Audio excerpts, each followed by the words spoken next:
Esta é a máquina que mudou o mundo. Ela invadiu nossas vidas há quase 200 anos. Capaz de chegar a velocidades de até 515 km por hora, seus trilhos de aço estendem-se a todas as partes do planeta. Descubra como a máquina mais importante que jamais foi construída está ampliando os limites das conquistas tecnológicas.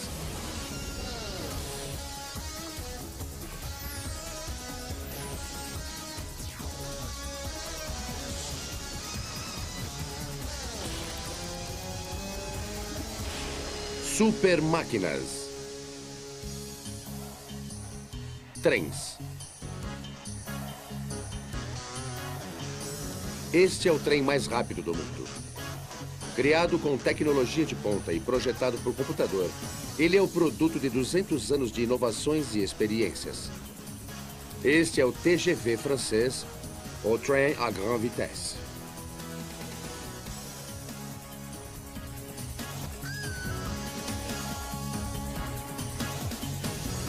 O trem influenciou o mundo em que vivemos mais do que qualquer outra máquina.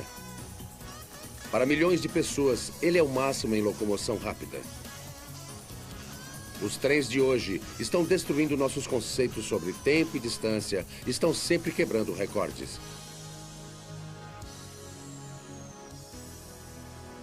Em maio de 1990, a Companhia Ferroviária Nacional da França, CNSF, levou o mais rápido dos trens ao seu limite para saber a que velocidade ele poderia chegar. Após meses de pesquisa, o TGV quebrou o recorde mundial de velocidade. Rame 325 au PK 152. Rame 325 au PK 152.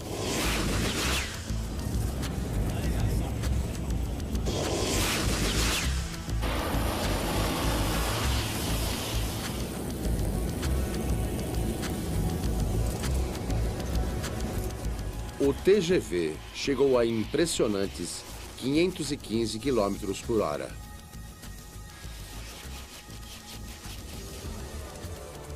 Para frear e parar a essa velocidade, é necessária uma distância de 32 km. Nunca será permitido aos trens convencionais atingirem essa velocidade. Se os trens tivessem que manter uma distância de 32 km uns dos outros, seriam poucos a oferecer um serviço eficiente aos passageiros. A expectativa para a próxima geração de TGVs é que viajem a tranquilos 357 km por hora.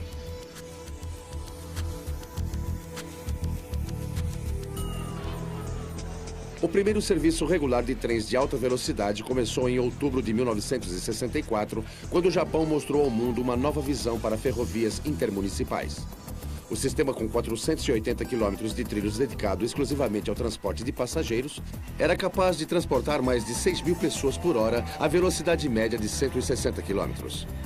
Era confiável, rápido, eficiente e semelhante ao metrô com mais vagões. O seu formato aerodinâmico rendeu-lhe o nome de trem-bala.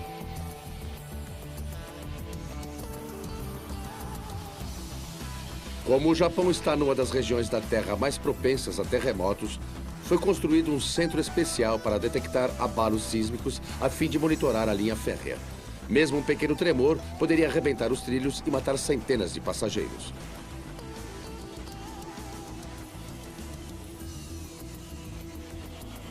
O sistema de sinalização era igualmente inovador. Ao invés dos tradicionais postes de sinalização, os dados eram transmitidos eletricamente ao longo dos trilhos e levados diretamente à cabine do condutor.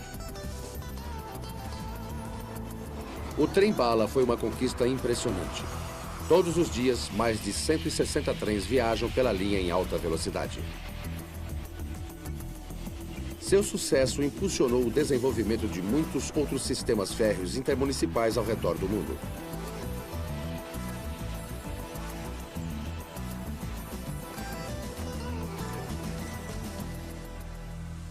É inacreditável, mas há mais de 30 anos antes do trem-bala, uma locomotiva a vapor inglesa fez o que nenhuma outra máquina do seu tempo havia feito. Ela ultrapassou os 200 km por hora. Batizada de Mallard, ela funcionava com carvão como todas as outras locomotivas inglesas a vapor.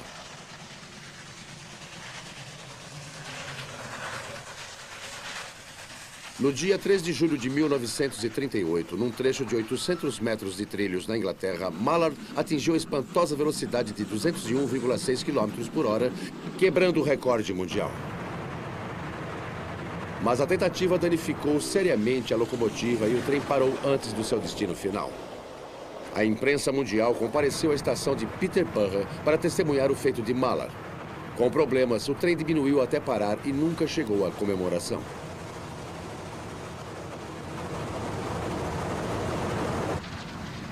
Desde então, nenhuma locomotiva a vapor quebrou o recorde de Mallard.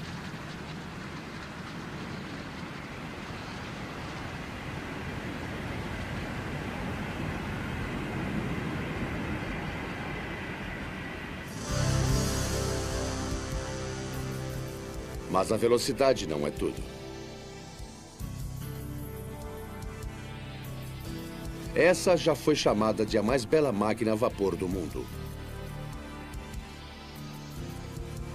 A Daylight da Thunder Pacific é a única locomotiva a vapor com desenho aerodinâmico que foi preservada nos Estados Unidos.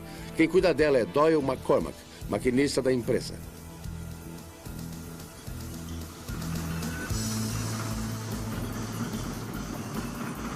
This is the SP Daylight.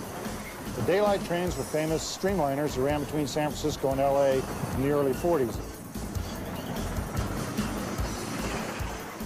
This particular locomotive was built in 1941 and was used until 1957 when it was replaced by the diesels.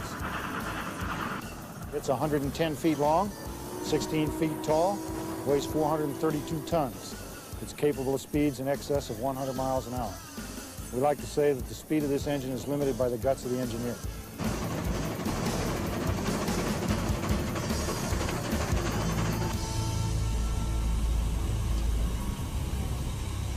People think steam locomotives are like automobiles. You get in, you put the key in, you start them up. That's not the case. You have to make steam. To make steam, you have to boil water. This particular boiler holds over 5,000 gallons of water. When you put it in there and it's cold water, you have to heat that water up to boiling before you even start to make steam, regardless of pressure. So to heat up 5,000 gallons of water, you think about boiling tea on a teapot on the stove. You're talking about a quart of water, how long it takes to boil a quart. Multiply that times 20,000, and that's why it takes 10 hours to fire one of these up.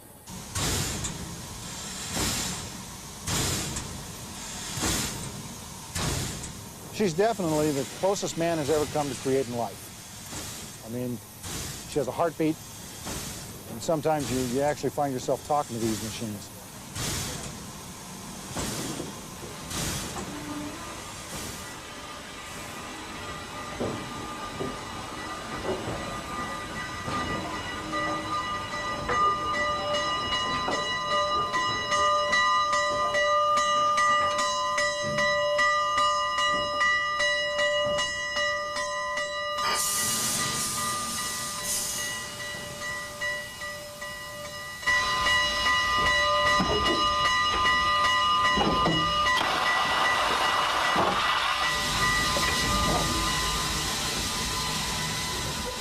Operar uma máquina a vapor como a Daylight é um desafio muito maior do que conduzir uma moderna locomotiva a diesel.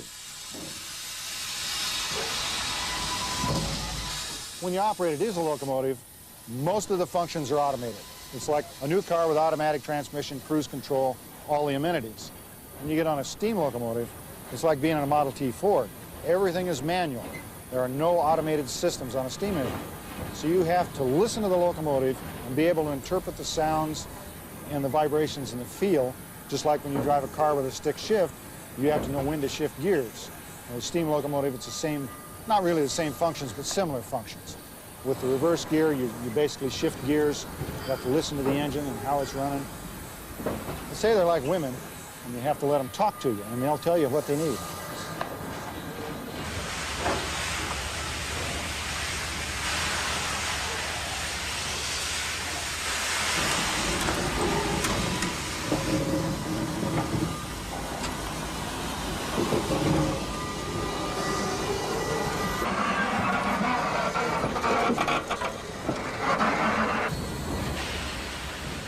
Everybody thinks, gee, they'd be nice in the wintertime because it's so hot in the cab in the summertime. but in the wintertime, they're cold in the cab, even with all the heat. In the summertime, they're almost unbearable. We took this locomotive to Yuma, Arizona in 1984, and the temperature outside the cab was 111 degrees. Inside the cab, it was probably 120, 130 degrees, and you couldn't physically touch anything in there without burning your hands. You had to be drinking something all the time, or it would dehydrate you in a matter of minutes. Puxando em média 12 vagões, a Daylight queima 45 litros de óleo e ferve 450 litros de água a cada 1.600 metros.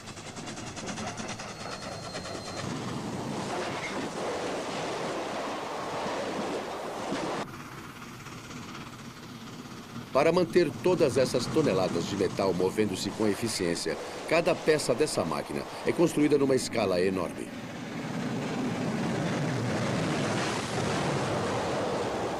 To give you an idea of the mass we're talking about here and the dynamics, these wheels are 80 inches in diameter. Every time they go around one revolution, you go 21 feet down the track.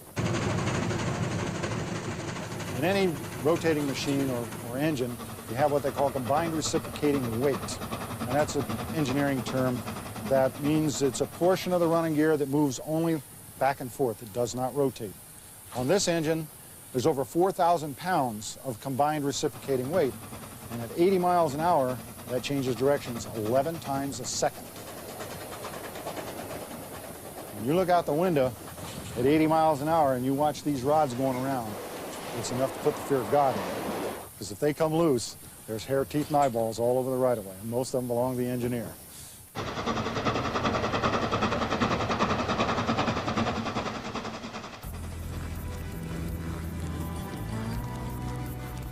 No início do século XIX, a América do Norte era ainda uma região vasta e selvagem.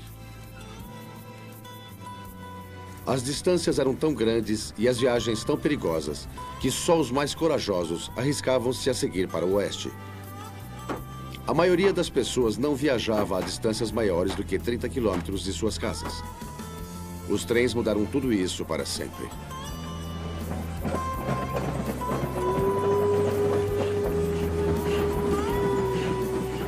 This locomotive is the American train. It's called the American Standard, and it was sort of very helpful in building the Old West. It hauled passengers out west. This particular locomotive used to haul lumber up to Virginia City, Nevada, into the mines, and on its way back, it hauled the silver back out down to Carson City and then on to San Francisco. So it did have a significance in building the Old West.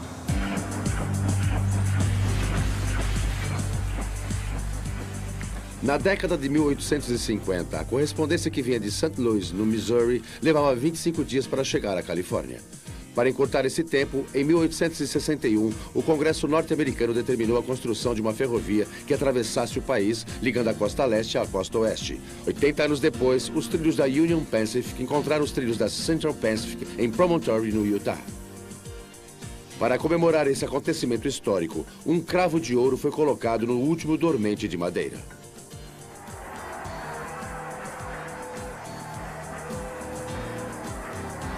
Mas os velhos dias dos pioneiros há muito já se foram.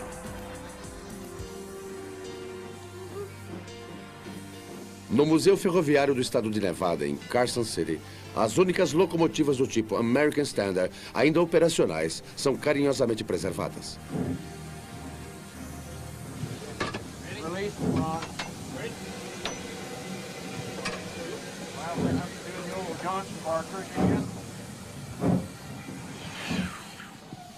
Construídos em 1875, esses são alguns dos trens mais antigos que ainda percorrem os trilhos.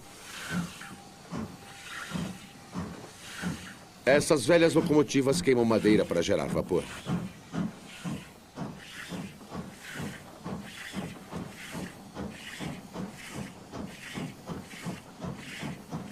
Quando o vapor é alimentado aos cilindros, ele expande-se violentamente, fazendo com que os pistões subam e desçam. É isso que move as rodas. Como combustível, a madeira é menos eficiente do que o carvão porque queima mais rapidamente. Mas havia pouco fornecimento de carvão no Velho Oeste.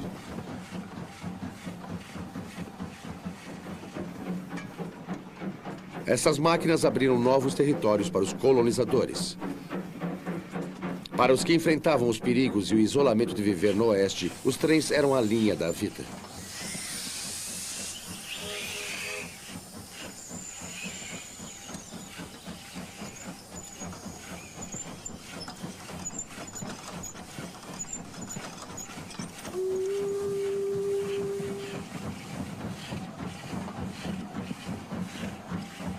Manter essas máquinas em boas condições de uso requer muitas horas de manutenção, dedicação e trabalho árduo.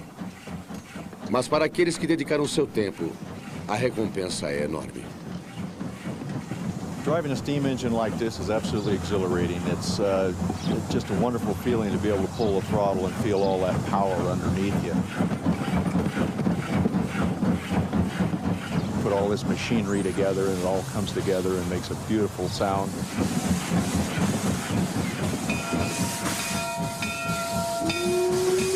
It's just absolutely fantastic. It's one of those feelings you just can't describe. It's kind of like taking your first flight in an airplane. It's just exhilarating.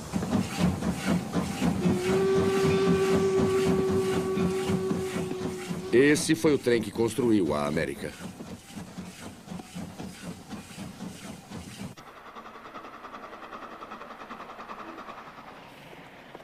Não demorou muito para que o cavalo desse lugar ao cavalo de aço.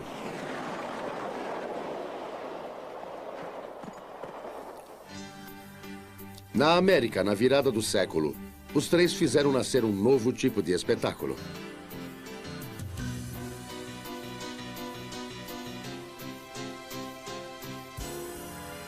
Ricos empresários adquiriam velhas locomotivas, aceleravam-nas ao máximo e faziam-nas colidir na frente de milhares de pessoas.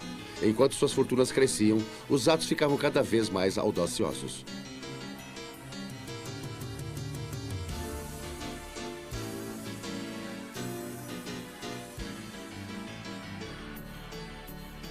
Para não ficar para trás ante esta nova forma de entretenimento, Hollywood fez centenas de filmes mudos com trens.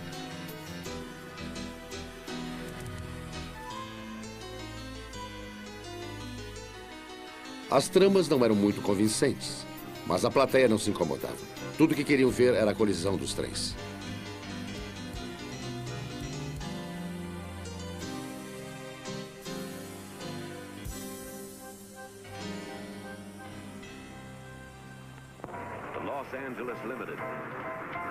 Quando a década de 20 chegou, os trens norte-americanos estavam rolando pelos trilhos.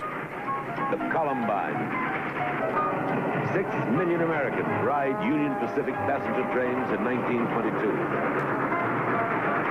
Flappers walk down the aisles, take the grand tour of the American West. A little soot from the coal burner up front. Enjoy the luxury of a hot shower at 60 miles per hour across the Wyoming plains. The automobile is in its infancy. So are the roads. And railroads reach their peak as the great carriers of people on the move. And in the men's clubroom car, by special wire, the latest stock market reports. Stock market reports, 1929. And it all grinds to a halt.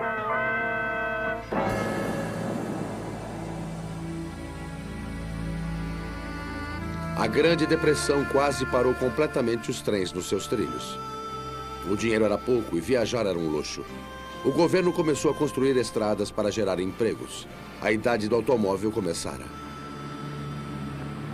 Fighting back, Union Pacific introduces the world's first streamliner.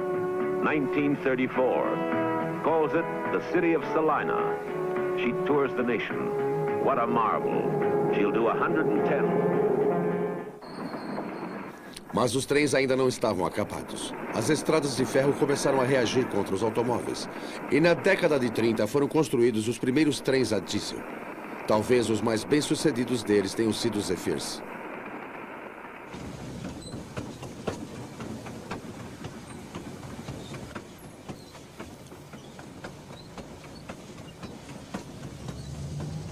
Aerodinâmicos, elegantes e feitos de aço inoxidável. Estava deflagrada a batalha entre as ferrovias na disputa pelos passageiros e por maiores velocidades. From Chicago, on the shores of Lake Michigan, the California Zephyr travels to San Francisco. The schedule has been planned, so you go by some of the nation's most spectacular scenery during daylight. Em 1934, um Zephyr fez história quebrando o recorde de velocidade ao atravessar o país. O trajeto normal levava quase 27 horas para cobrir os 1.600 quilômetros entre Denver e Chicago. Os fabricantes do Zephyr estavam determinados a derrubar a concorrência. Eles se propuseram a atingir a meta de impensáveis 13 horas de uma cidade a outra. E conseguiram. O tempo de viagem foi de 13 horas e 5 minutos.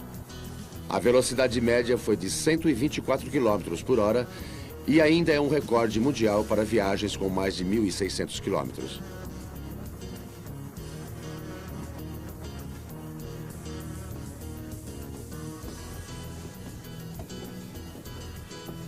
As constantes tentativas de quebrar os recordes de velocidade atiçaram a imaginação do público. Mas apenas a velocidade não era suficiente para recuperar os negócios. O automóvel ainda estava roubando passageiros das ferrovias.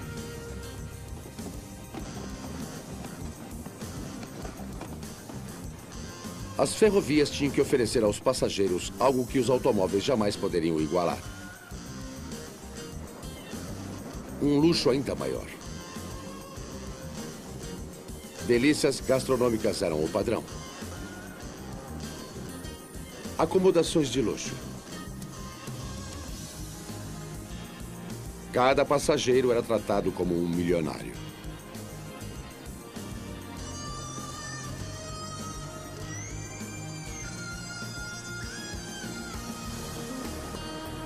Os trens americanos eram os mais rápidos, maiores, mais potentes e mais confortáveis em todo o mundo.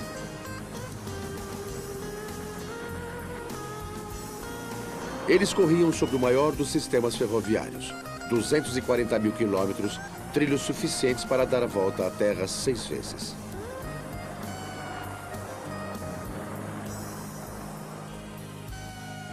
Mas no final da década de 50, os tempos áureos dos trens de passageiros norte-americanos acabaram. Os automóveis foram um golpe duro, mas o avião foi devastador.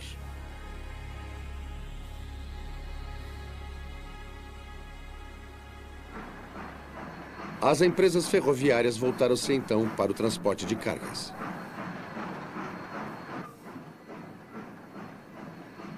As maiores locomotivas que o mundo já viu eram as Big Boys, da Union Pacific.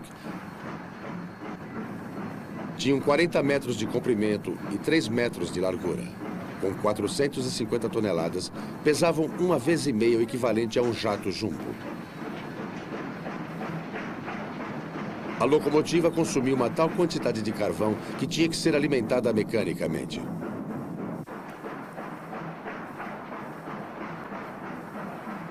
As Big Boys eram tão compridas que tinham sua estrutura articulada para que pudessem fazer curvas sem sair dos trilhos.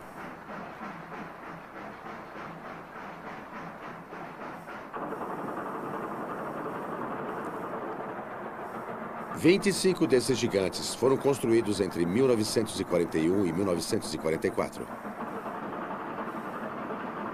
Essas locomotivas foram usadas principalmente para puxar cargas muito pesadas através das encostas íngremes das montanhas Wasatch, em Utah. Elas subiam quase 800 metros puxando 4.000 toneladas. Elas eram tão potentes que conseguiam puxar um trem com quase 9 quilômetros de comprimento. E apesar de seu imenso tamanho, as Big Boys chegavam a velocidades de 128 km por hora. Apenas 7 das 25 originais foram preservadas, mas nenhuma está em condições operacionais. Esta é a irmãzinha das Big Boys, a Challenger da Union Pacific.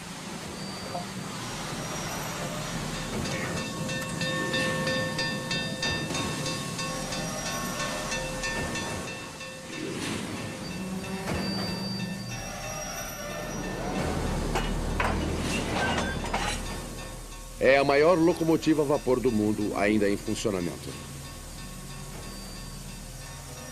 Ela tem 36 metros e meio de comprimento e pesa pouco menos de 450 toneladas. Esta aqui, a de número 3985, é a única sobrevivente das 105 Challengers construídas entre 1936 e 1943.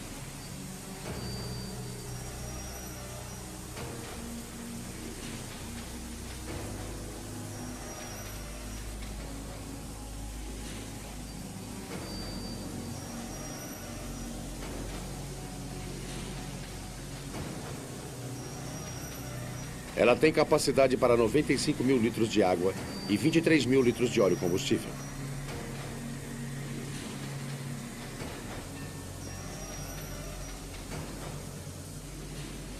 Ela tem mais de 5 metros de altura.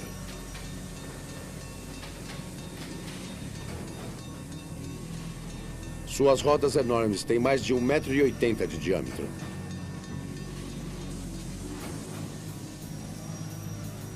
A 3985 foi desativada em 1962. Ela ficou no galpão de reparos em Cheyenne, no Wyoming, até 1975, quando virou peça de museu. Um grupo de voluntários da Union Pacific levou 2 anos para restaurá-la à sua condição operacional.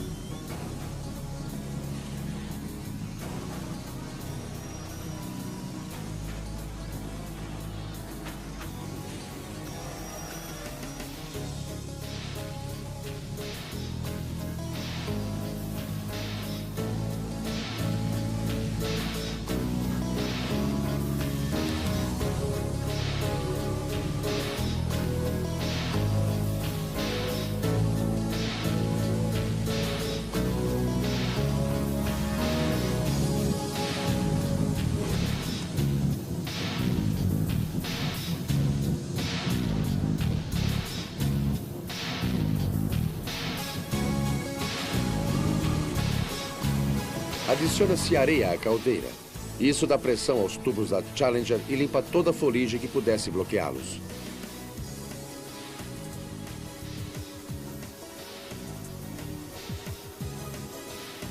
A Challenger tem 4 rodas no truque dianteiro que ajudam a guiar a locomotiva nas curvas.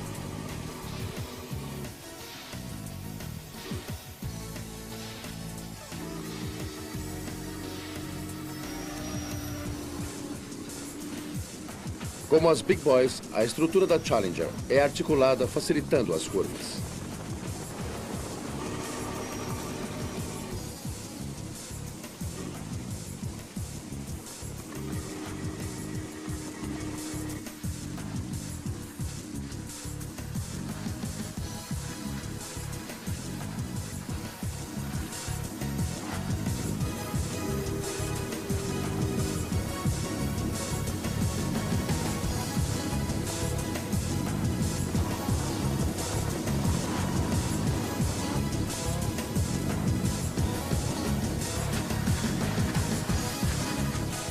A Challenger tem uma caldeira e 2 motores.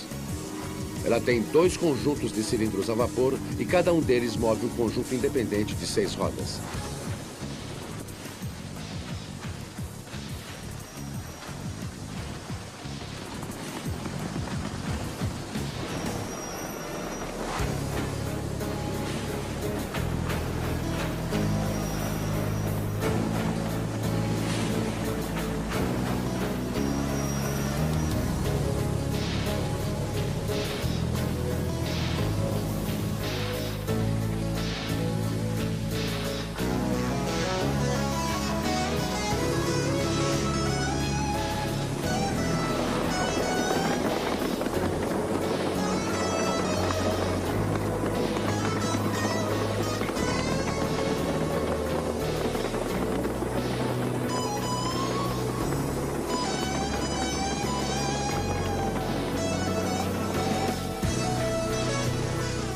Como aconteceu com todas as locomotivas a vapor dos Estados Unidos, o reinado das Challengers chegou ao fim. A dura concorrência dos aviões e automóveis que prejudicaram as ferrovias norte-americanas não foi problema na Europa. As distâncias eram menores. E nas economias devastadas pela Segunda Guerra Mundial, os automóveis estavam além das posses da maioria. Talvez seja por isso que os trens europeus são um sucesso incomparável.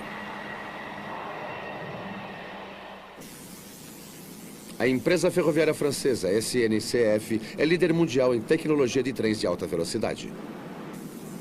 Seu TGV, o trem mais rápido do mundo, chega normalmente a uma velocidade máxima de 298 km por hora.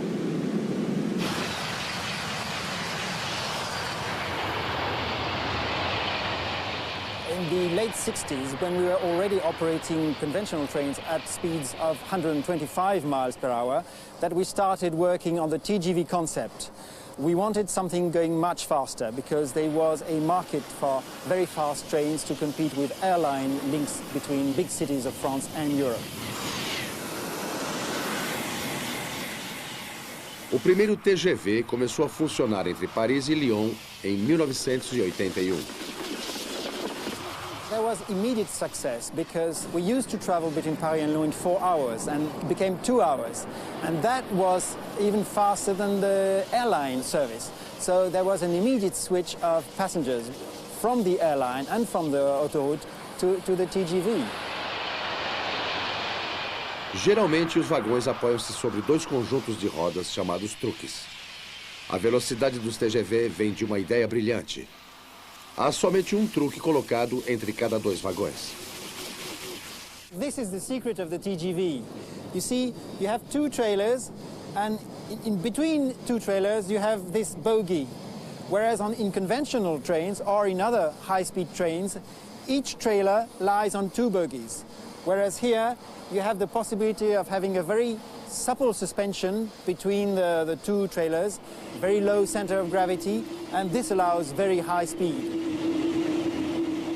Para que a velocidade dos trens chegasse a quase 320 km por hora, foi preciso construir um sistema de trilhos totalmente novo. As linhas são muito mais retas do que as dos trens convencionais.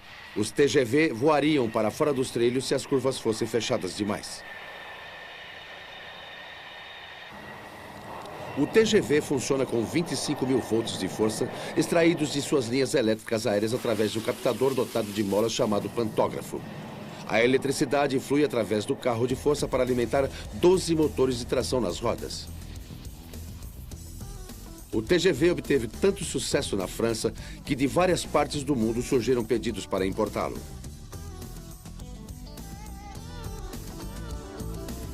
Atualmente, as ferrovias norte-americanas estão reagindo e criando seus próprios trajetos de alta velocidade.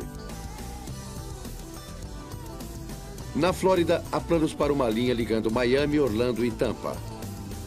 É a Amtrak, que está desenvolvendo uma linha de alta velocidade entre Washington, Nova York e Boston.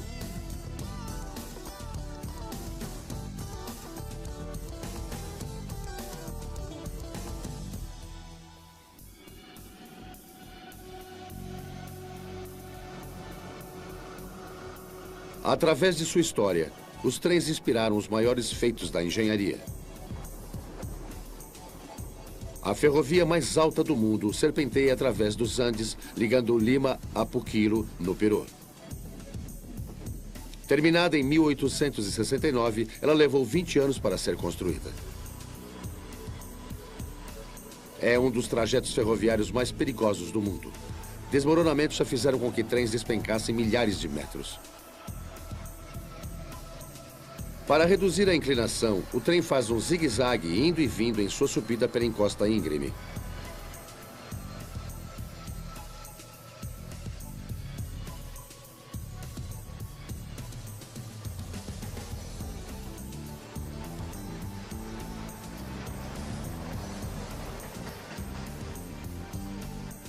À medida que sobe a mais de 3.000 metros de altitude, o ar torna-se perigosamente rarefeito.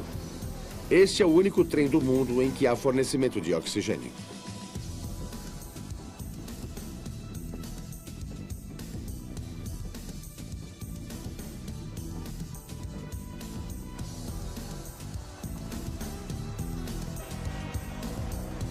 Há 61 pontes no trajeto, uma das quais tem 175 metros de comprimento.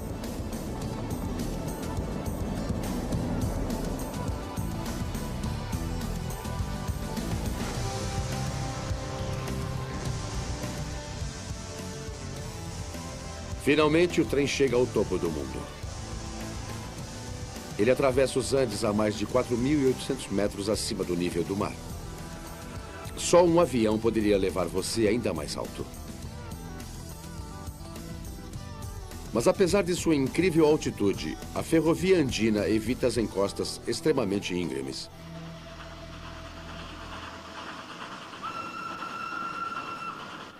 Do outro lado do planeta, o Expresso Milagiri, na Índia, desce uma das mais íngremes inclinações de ferrovia do mundo. O trajeto de 640 quilômetros, descendo da estação de Uttarakhand, no alto da montanha, para Madras, percorre 2/3 da Índia meridional através de uma das paisagens mais dramáticas do subcontinente.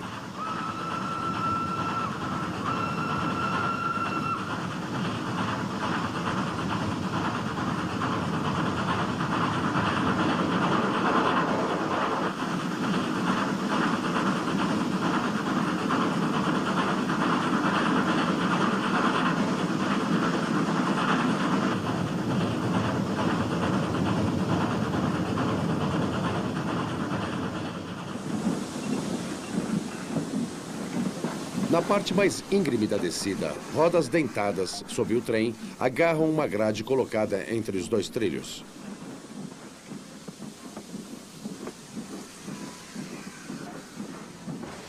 Além disso, a locomotiva tem 4 conjuntos independentes de freios para evitar que chegue a uma velocidade incontrolável.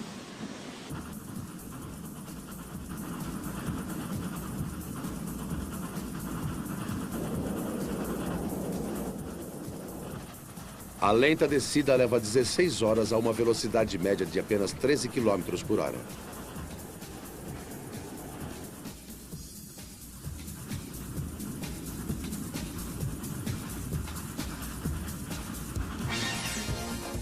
É mais fácil ficar ao nível do chão, pelo menos em teoria. Mas aqui o desafio é a resistência. Esta é a ferrovia transcontinental na Austrália. Ela vai de Sydney a Perth, quase a mesma distância que há entre Nova York e Los Angeles. Os primeiros trilhos foram assentados na década de 1850.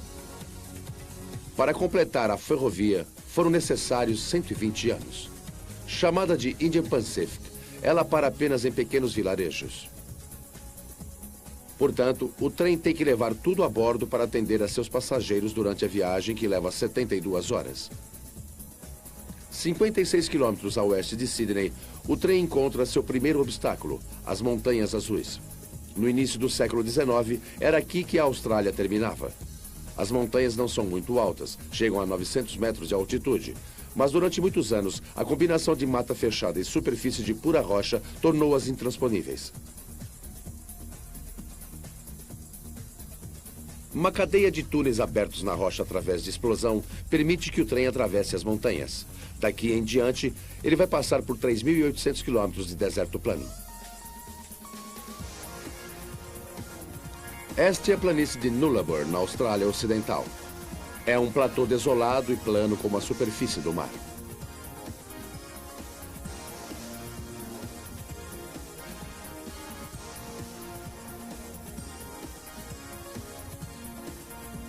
Nessa travessia de 800 quilômetros, apenas o trem perturba esta vasta região selvagem.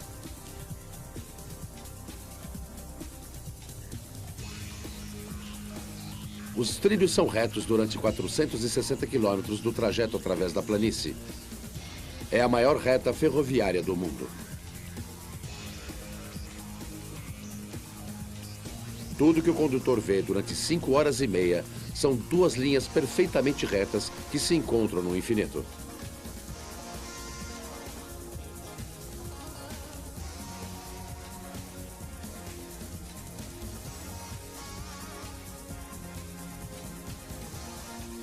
Finalmente, depois de 3.900 quilômetros, o trem chega a seu destino, a estação de Perth.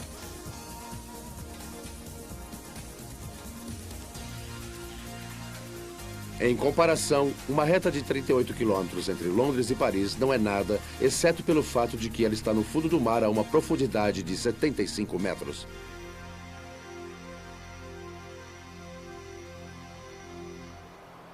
A ferrovia do túnel do Canal da Mancha, entre as Ilhas Britânicas e o continente europeu, é o mais longo túnel submarino do mundo. Levou 8 anos para ser construído e custou 13 bilhões e meio de dólares. Essas imensas broqueadeiras foram especialmente construídas. A maior tem um diâmetro de 8,5 metros e pesa mais de 1.500 toneladas. Os dentes das cortadeiras são feitos de carbureto de tungstênio que consegue atravessar o calcário percorrendo mais de 800 metros por mês.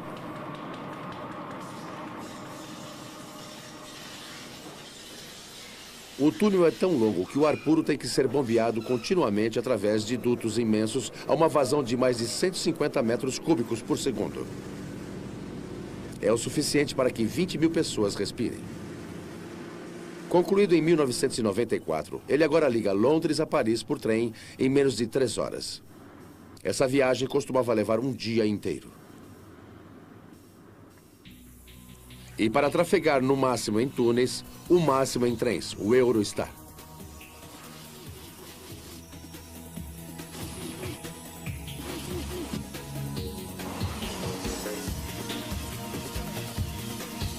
Ele é uma versão avançada do veloz TGV.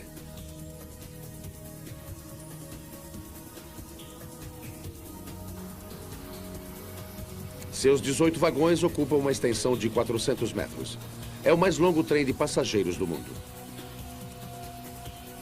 Cada trem desses custou 40 milhões de dólares. Esse trem é o futuro e está aqui agora.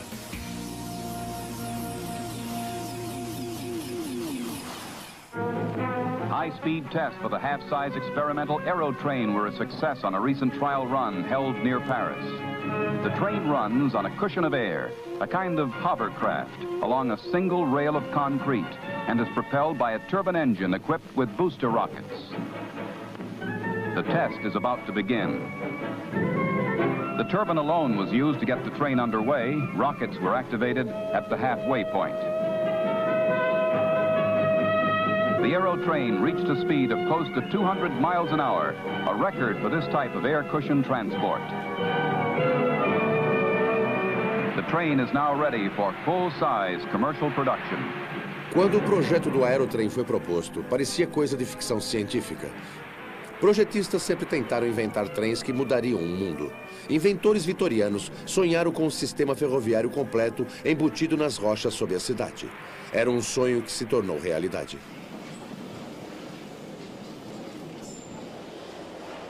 Este é o Underground de Londres, que é o maior e mais antigo sistema de metrô do mundo. Ele tem 266 estações e 388 quilômetros de trilhos. Sem ele, Londres pararia. Todos os dias, cerca de 2 milhões de pessoas viajam sob Londres a 60 metros abaixo dos prédios. Quando foi inaugurado em 1863, quase 40 anos antes do metrô de Nova York, os trens eram puxados por locomotivas a vapor. Em 1890, o sistema já havia sido alterado para funcionar com energia elétrica mais limpa e segura. O Underground de Londres foi um sucesso incrível. Onde quer que seus trilhos alcançassem, novos subúrbios nasciam. Entre 1870 e 1910, a população de Londres aumentou em 4 milhões de pessoas. E ainda hoje, a rede de trilhos continua crescendo.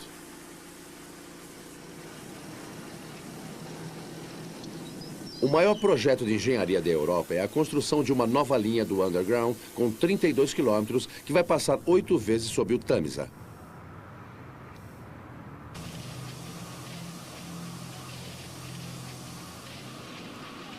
A obra vai custar 3 bilhões de dólares e vai levar 4 anos e meio para ser concluída.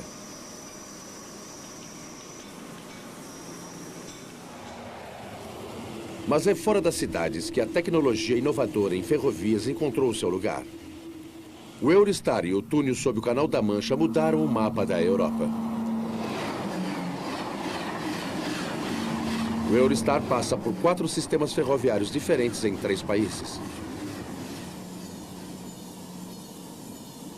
Nos trilhos de alta velocidade da França, da Bélgica e do túnel, a energia elétrica é captada pelos pantógrafos de linhas aéreas.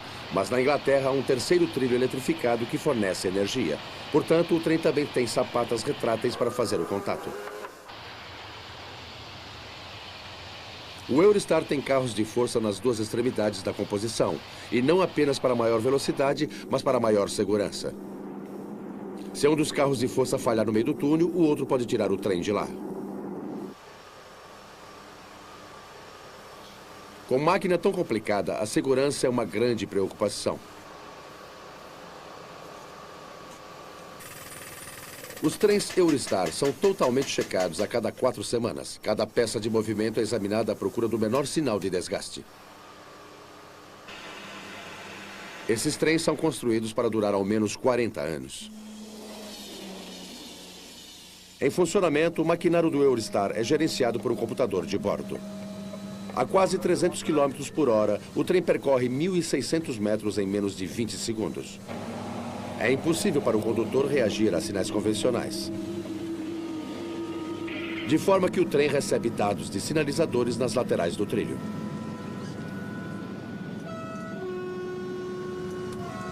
O computador mostra o limite de velocidade para cada trecho do trajeto, tanto em quilômetros como em milhas por hora. Se o condutor exceder o limite de velocidade, o computador automaticamente para o trem. Antes de entrar para o uso comercial, cada novo trem é testado em cada sistema diferente de trilhos. Bon, Jean-Jacques, si tu pouvais me faire les manips lors d'un palier à 260 également, s'il te plaît.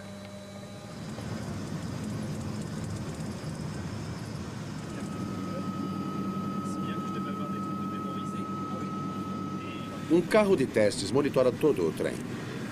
O menor defeito em seu desempenho irá aparecer aqui. O equipamento monitora tração, ruídos, detecção de fogo, os complexos computadores de bordo, até mesmo checa as máquinas de café. Nesta ocasião, todos os sistemas passaram no teste. A checagem final é feita na parada de emergência. É preciso passar neste teste antes de entrar para a ativa. Sem isso, muitos passageiros podem morrer. Este é o trilho de alta velocidade entre Paris e Calais. Nesse trecho, o trem atinge velocidade máxima. Essa será a primeira vez que esse trem chegará a 298 km por hora.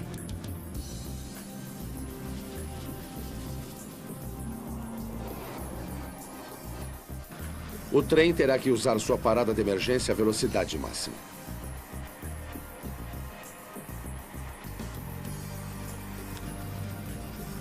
Nos horários de pico, esses trens correm com intervalos de menos de 3 minutos entre um e outro. O Eurostar leva 1 minuto, 5 segundos e 3.200 metros para parar.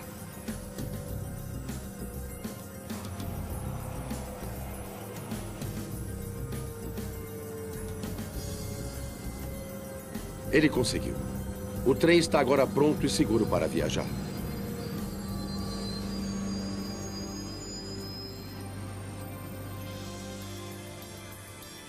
Apesar do domínio francês quanto aos recordes de velocidade, a próxima geração de supertrens pode vir da Alemanha ou do Japão.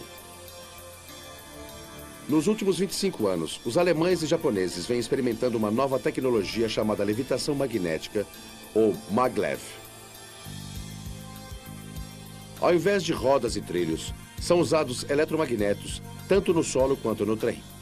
Eles mantêm o trem suspenso alguns centímetros acima do trilho, de forma que quase não há atrito.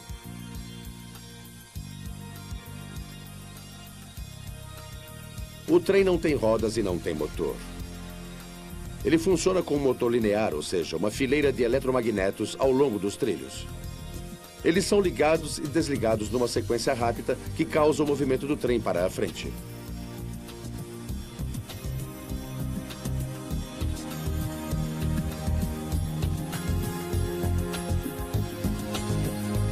Para mudar de linha, todo o trilho de concreto se move.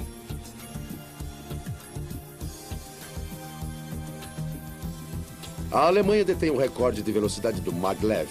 Em 1990, o trem chegou a 448 km por hora.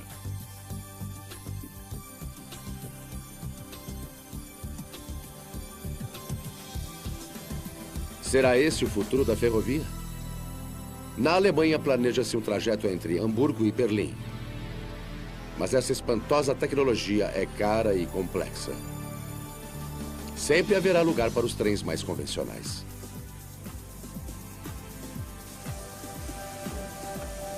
Há cerca de 200 anos, os trens invadiram a história. Sobre trilhos de aço, eles atravessaram distâncias para tornarem-se o primeiro meio de transporte de massa do mundo. Hoje em dia, a força bruta foi substituída por trens de alto desempenho. Agora, a próxima geração de novas máquinas está entrando no futuro.